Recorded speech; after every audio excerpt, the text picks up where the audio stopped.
आई India के सभी दर्शकों को एक बार से फिर से स्वागत है।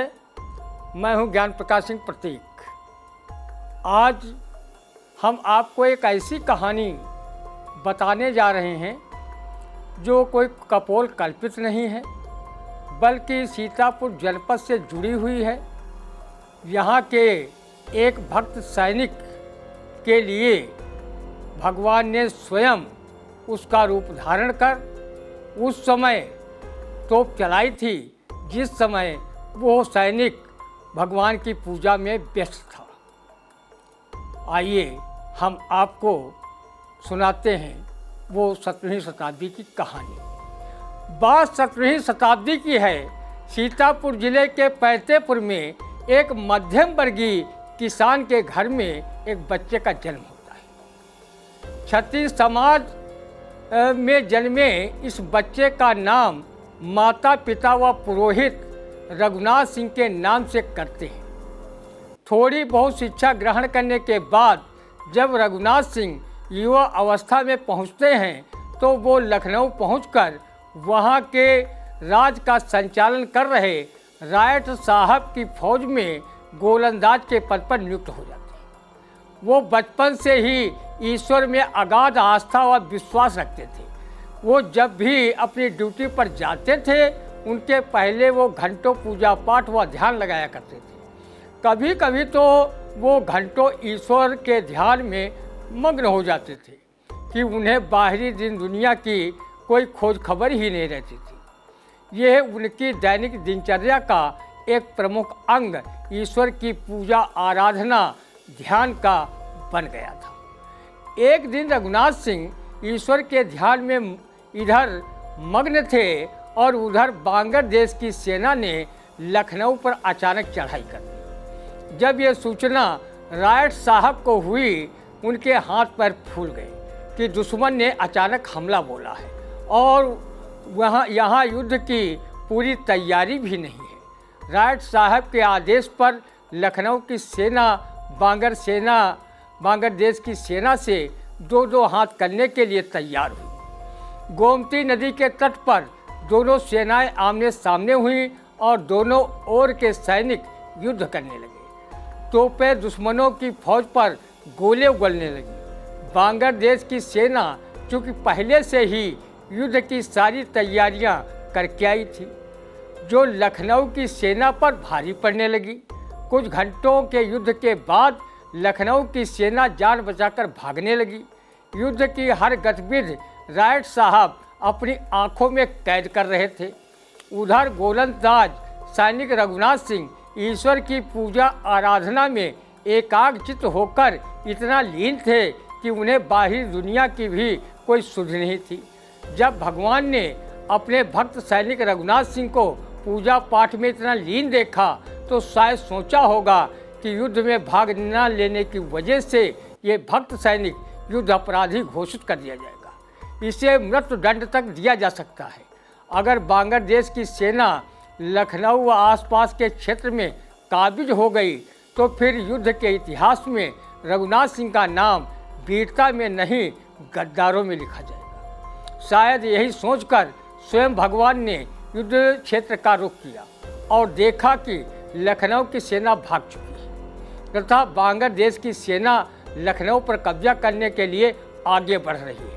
तभी भगवान ने अपने भक्त सैनिक रघुनाथ सिंह का रूप धारण कर तोप का संचालन करने लगे। भगवान द्वारा तोप से दागे जा रहे गोलों से बांगर देश की सेना में हाहाकार मच गया और देखते ही देखते उस सेना के हजारों सैनिकों को तोप के गोलों से भगवान ने उड़ा दिया। बांगर देश की बची खुची सेना भाग खड़ी हुई। यह दृश्य स्वयं रायट साहब देख रहे थे। इधर जब रघुनाथ सिंह पूजा पाठ से निवृत्त हुए तो लोगों के मुंह से कहते सुना कि बांगर देश की सेना ने लखनऊ की सेना पर अचानक हमला कर दिया था, लेकिन युद्ध में जीत रायट साहब की सेना को हुई। ये खबर सुनते ही सैनिक गोलंदाज रघुनाथ सिंह के पैरों के तले जमीन खिसक गई और भागता हुआ रायट साहब के दरबार में जा पहुंचा और उनसे माफ़ी मांगने लगा कि युद्ध में भाग न लेने की वजह से मैं युद्ध अपराधी हूँ। आप जो भी मुझे सज़ा देंगे वो मुझे कबूल है। इस पर रायट साहब ने सैनिक रघुनाथ सिंह को शाबाशी दी कि सिर्फ तुम्हारी वजह से ही युद्ध जीता जा सका है, वरना तो हमारी सेना बांग्लादेश की सेना के भारी पड़ते ही भाग खड़ी हुई थी। युद्ध क्षेत्र में सिर्फ तुमने राज्य की लाज रखी और दुश्मन को अपने पराक्रम से छठी का दूध याद दिला दिया।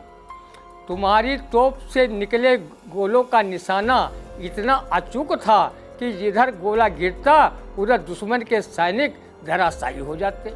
तुम्हारे युद्ध कौशल व वीरता पर पूरे लखनऊ राज क्षेत्र को नाज है।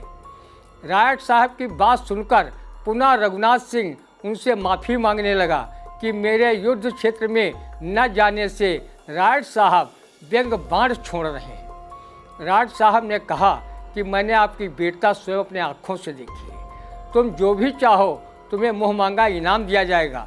युद्ध करते करते तुम थक गए होगे, तुम्हारी मन स्थिति ठीक नहीं है, इसलिए तुम घर जाओ, आराम करो और कल दरबार में आ जाना। तुम्हें मुँह मांगा इनाम और रियासत का कुछ हिस्सा तुम्हें दे दिया जाएगा। घर आकर जब रात में सैनिक रघुनाथ सिंह लेटे तो उन्हें युद्ध का सारा नज़ारा स्वप्न में दिखाई दिया कि किस प्रकार मेरा भेष बनाकर भगवान स्वयं युद्ध क्षेत्र में तोप से गोले दाग रहे हैं। दूसरे दिन जब रघुनाथ सिंह रायट साहब के दरबार में पहुँचे तो रायट साहब ने कहा कि रघुनाथ सिंह तुम मुँह मांगा इनाम मांग लो। तो उन्होंने अपनी जेब से इस्तीफ़ा निकाल कर देते हुए कहा, अगर आपको मुझे इनाम देना ही है तो मेरा इस्तीफ़ा स्वीकार कर लिया जाए। लाख समझाने के बाद भी जब सैनिक रघुनाथ सिंह नहीं माना तो अनमने मन से उनका इस्तीफ़ा स्वीकार कर लिया गया। नौकरी छोड़ने के बाद वो काशी गए।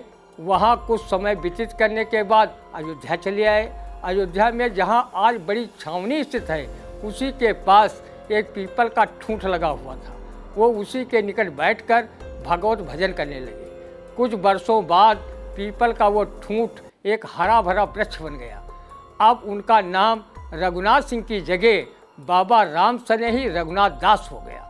उन्होंने अयोध्या में ही विश्राम सागर नामक धार्मिक ग्रंथ की रचना की। एक समय था जब देश प्रदेश के हर एक धर्मवीर हिंदू के वहाँ रामचरितमानस व गीता की तरह विश्राम सागर नामक ग्रंथ भी पाया जाता था। आज भी धार्मिक व्यक्तियों के वहाँ सुख सागर, प्रेम सागर, रामायण, गीता, वेद पुराणों की तरह विश्राम सागर भी पाई जाती है।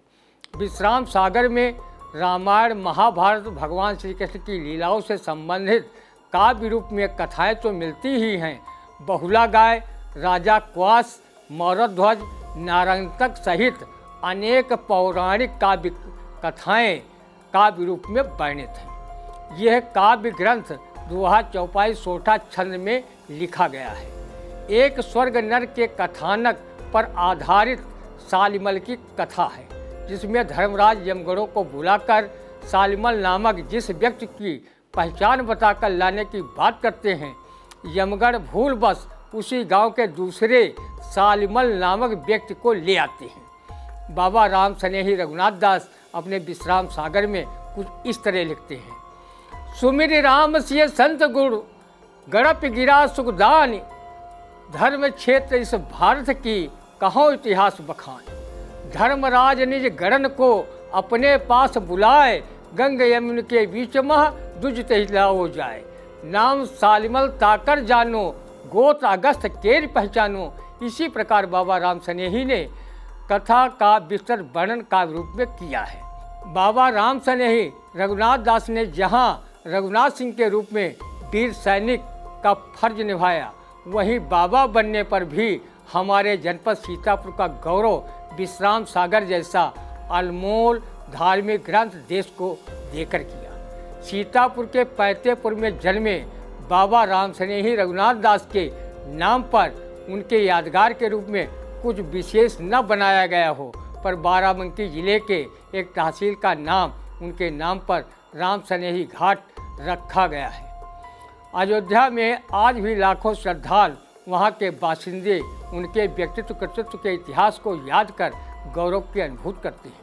ये जो हमने आपको वीर सैनिक रघुनाथ सिंह से लेकर उनके बाबा राम स्नेही रघुनाथ दास के बनने तक की कहानी सुनाई है, ये बात कोई कपोल कल्पित नहीं है, बल्कि उनके द्वारा लिखी गई विश्राम सागर की प्रस्तावना में ही वर्णित है, जिसे आप स्वयं पढ़ व देख व समझ सकते हैं। इस महान सैनिक कवि संत मनीषी की फिर आत्मा को हम आई इंडिया न्यूज़ चैनल की ओर से सादर प्रणाम करते हैं।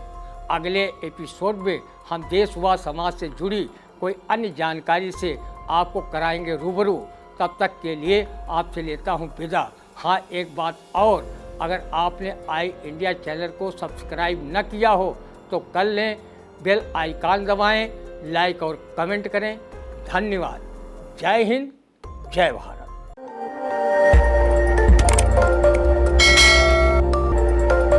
खबर आपकी, नजर हमारी। देखते रहिए आई इंडिया।